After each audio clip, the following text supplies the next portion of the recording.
Today's task is going to be somewhat time sensitive. Well, more weather and warmth sensitive than anything. We got to pull the dash bezel off and pull the actual gauge cluster out so that I can replace the little light bulb right in there for the four-wheel drive light, because it is definitely working, but the light does not kick on. An easy way to test your light and come to this conclusion is if you unplug the wires at the bottom and then have the vehicle on and you put a paper clip in there, you can jump the light to see if it kicks on. I did that and it definitely doesn't work. I also have a crack in my bezel that I'd like to JB weld, so we're just going to go ahead and pull it and get it replaced.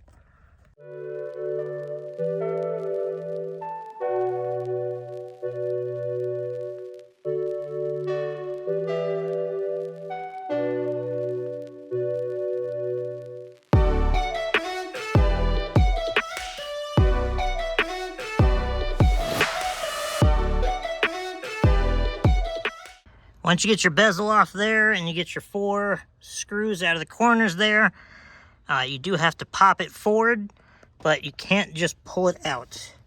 You have to come in here and point at it right there. That cable has to come disconnected from that little prong right there. Just pull on it, turn it the other way. That is the cable that moves when you pull wherever it is over there. There it is, the gear selector. When you pull that gear selector lever, that's what moves the numbers, the park, reverse, neutral, drive over there. So you got to pull that off before you can pull the whole thing out. Now you can see we got the end disconnected from right there, and then that white piece pops out of its white holder right there. Now we can go ahead and pull the whole thing out. And there we go. We finally have it out. So now I can pull all the screws right there, there, and there. And then we should just have to replace the little light bulb right there and be all set. I got all the screws out here, so we're going to have a couple layers. Get your first clear. Set that there. And then we have this other bezel piece. Set that there. I'm thinking about painting that while this is apart, maybe. And then we're gonna have, maybe need 2 hands for this.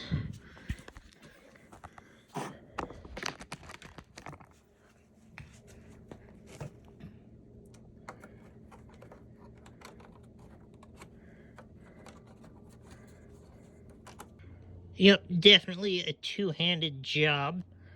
In order to pull this loose, you have to very carefully use both hands to evenly pry it up so that these prongs here will all come out of, let me set this down here.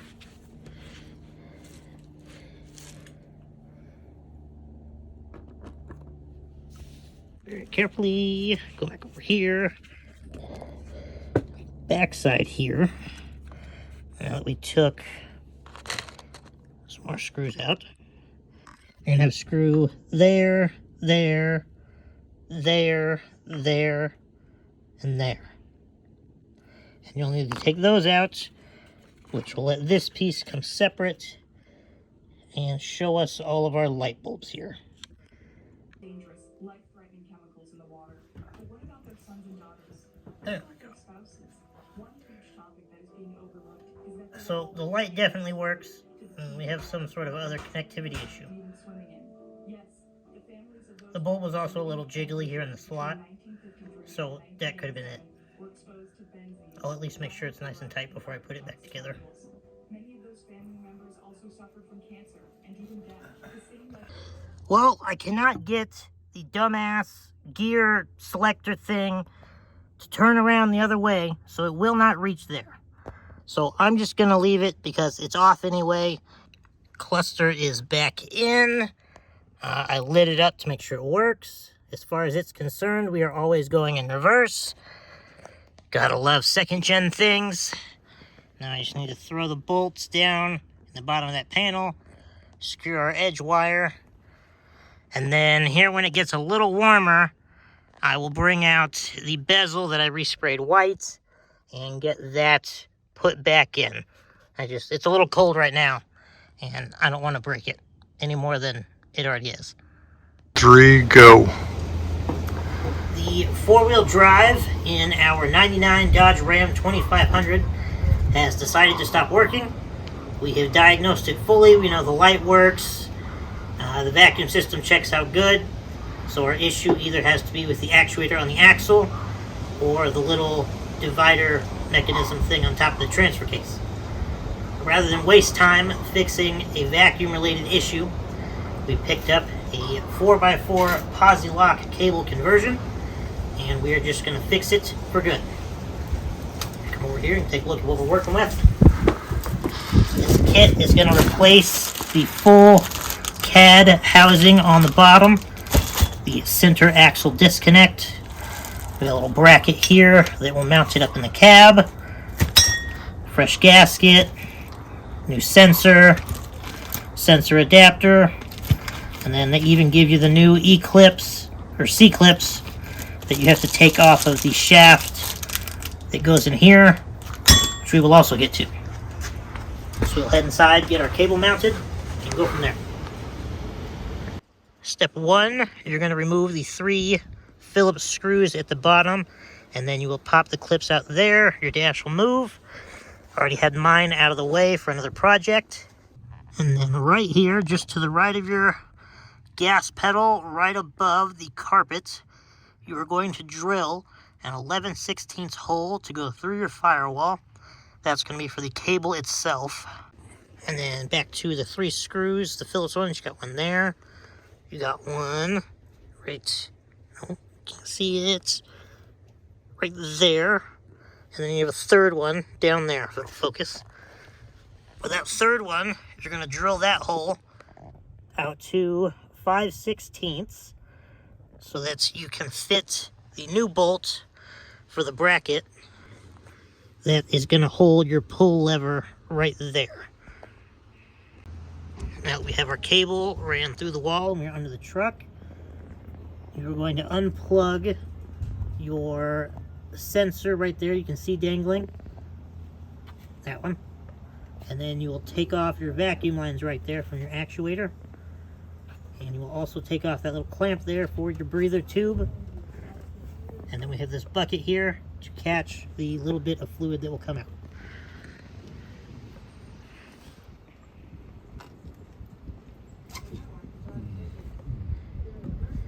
It looks like someone's been in here before, given how much gasket maker is coming out from around the sides there. Yep.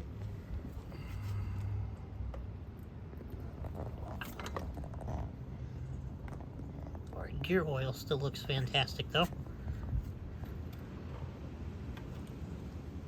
It's about 20,000 miles on that gear oil there.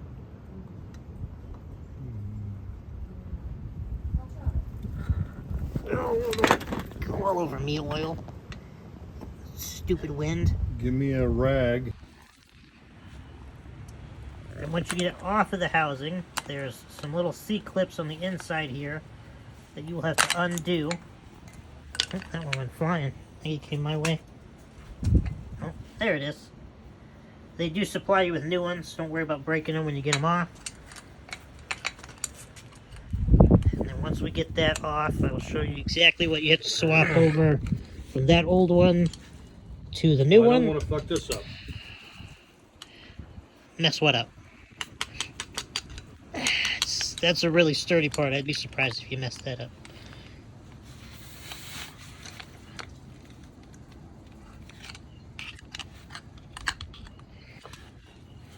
Alright, once we fight with this and eventually get them out like you're going to have to do, we will return. There you can see we have it mocked up just so we can get it mounted underneath. And then we are going to unbolt that, as I am probably going to have to extend it 2 or 3 inches and use some of the extra slack that the cable comes with so that I can reach it personally. And then we will also get the dash piece mounted up then. But for now, that is there. We will get the underside taken care of and then wrap this up in here. So here is what we are working with. This here is the actuator that you saw was through there and controlled the fork going left and right. Or it's supposed to, at least. But that is what usually fails, and that is what we are getting rid of.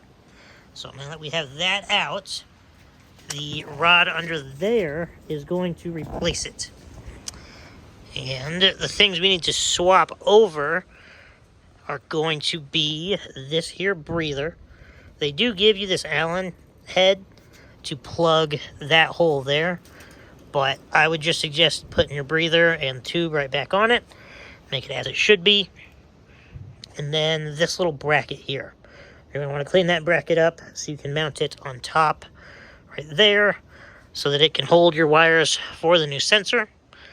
And then next, we'll get under the truck and get our fork mounted up with our new housing.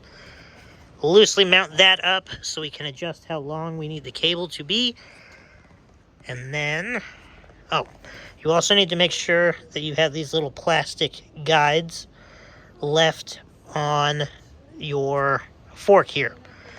If they fell, then you will need to get new ones. And just smooth as silk. Yep. So the breather tube that came off the original housing there, he comes back over here, he'll show you, but it's not fitting inside of our new housing. The breather nipple is too big.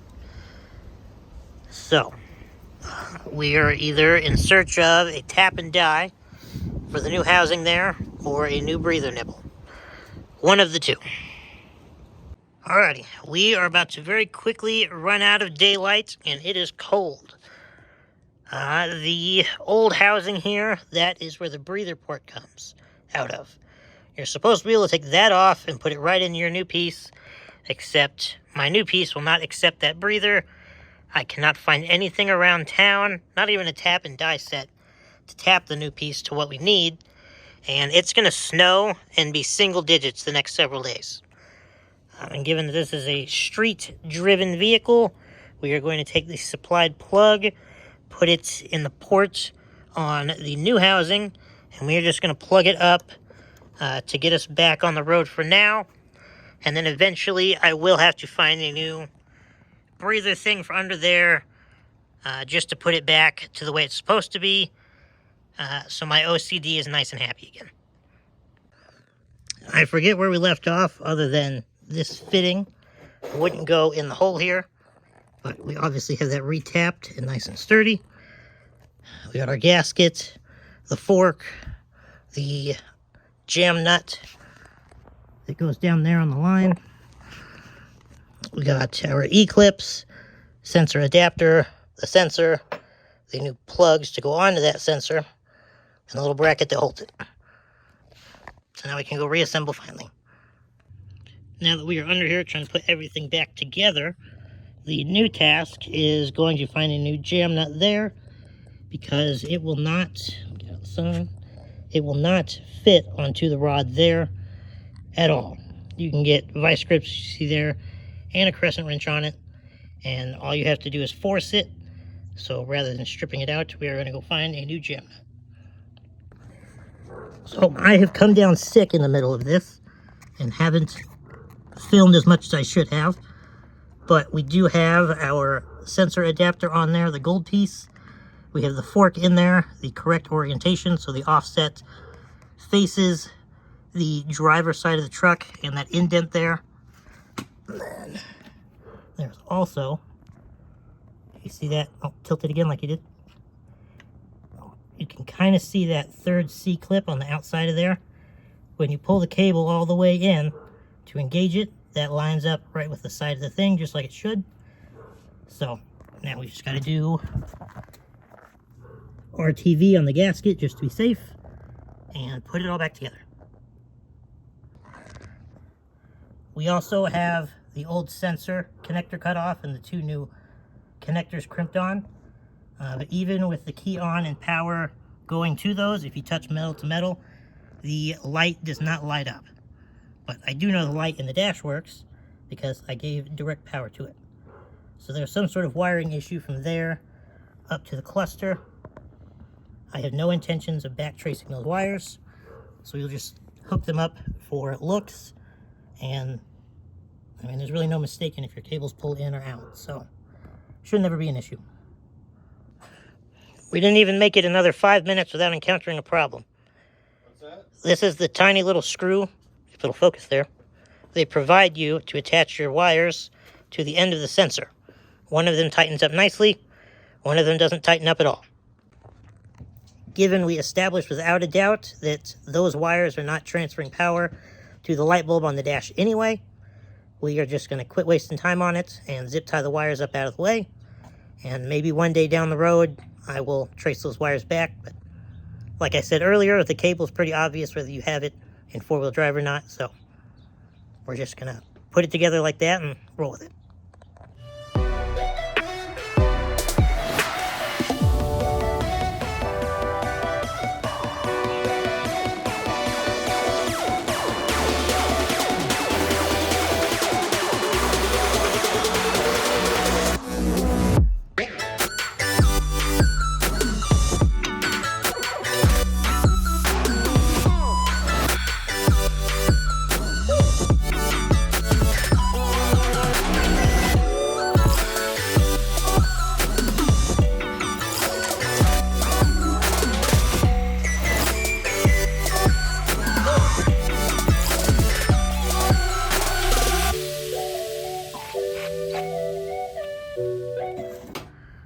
And here is a completed shot with the gasket and RTV all in there. Breather tube is remounted. The wire zip tie bracket is remounted for whenever I fix that. And our jam nut is nice and tight. And then our wires are zip tied up there with the rest, as well as 2 screws in the end of the vacuum hose there. So there's no big opening. We are now back in the cab here, revisiting step 1. And we have made this silver, it's really bright, silver bracket here. To extend it, per instructions, you attach the black bracket way down there. But I obviously can't reach that. So there's plenty of extra cable. We extended it up, and I can reach it, no problem. As soon as we depress the button, the shaft stops spinning. I'm going to stick it in four-wheel drive on the transfer case now, and then we're going to see if all 4 tires spin.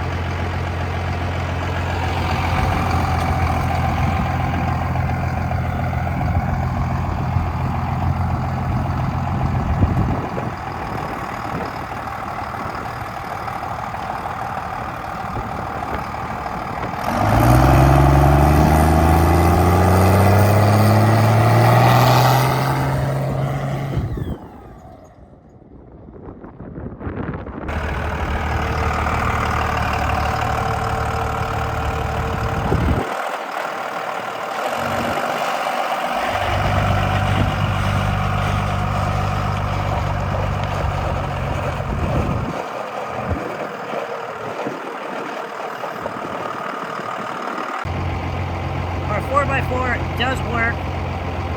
Make sure you buy the name brand Posi-Lock kit. You shouldn't have any of the troubles that I've had this whole time. But now that it is on, you reliably have four-wheel drive by the cable. And if you don't want your front drive shaft spinning all the time, this is definitely your go-to fix for any second gen that has that crappy vacuum system. You can repair that vacuum system all day long, but it will go bad if you on it. So grab yourself a cable, get it fixed up the first time right,